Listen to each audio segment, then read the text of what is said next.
I think the most important part of what we talked about tonight was not so much the politics of it as the strategic realities of it, and whether we're politically focused on those realities or on something else, which is a formula for disaster. And what we basically argued was that in a number of respects, the American people are simply not being adequately equipped to understand those strategic realities, to support policies that would maximize the chances the various conflicts and prospective conflicts in the Middle East come out right. When you say not equipped, you mean not informed by the media? I think it's partly not being informed. I think it's partly being disinformed. I think it's being fed lines. We talked about TikTok as an example of an immensely powerful propaganda instrument for disinforming, especially American young people.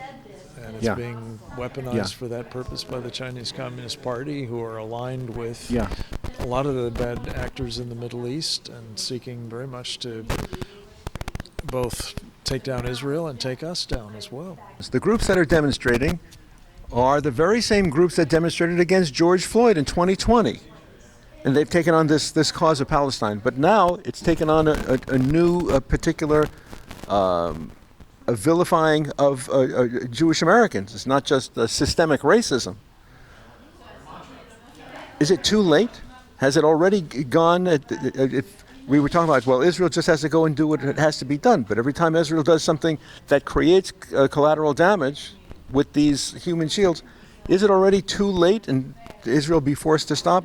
Or should they continue to try and eradicate against the administration's wishes?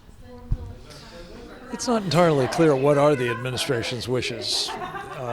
My own feeling about it is that the president is supportive of Israel finishing the job in Gaza. And I think, frankly, of doing it in Iran as well. I don't think he wants to be responsible for it. I don't think he wants to necessarily be publicly seen as supporting those outcomes. But I nonetheless think that's where his heart lies, and I think that's generally where his policy has been, too. And that he's just trying to distance himself from it? I think he's creating, my theory of the case is that he's creating plausible deniability, so that it's not going to be his fault if Benjamin Netanyahu finishes off Hamas or goes after the Iranian Revolutionary Guard Corps. Right, but if Qatar's Al-Thani says, we think you should stop Israel from clearing out Gaza, for instance, we think you should do that. Is Trump really going to go against them when they have this much leverage? I don't know. I hope so. Yeah. That's one of the things that worries me about his dalliance with them, is that might well be what they try to do. And it'll be a test of the president, whether if Israel does act, he finds himself getting that kind of pressure. I'm cautiously optimistic that what he's set out is a platform and a vehicle and an impetus behind Israel doing what's in its interest and in ours against our mutual enemies. Have we painted ourselves, as Republicans, into a corner to publicly criticize a policy like this? I mean, if he acts less in Israel's interest than in the Qataris, can we oppose him and still maintain our... I think it's a matter of individual choice. My own feeling is Qatar is the root of much of the evil that we are experiencing at the moment.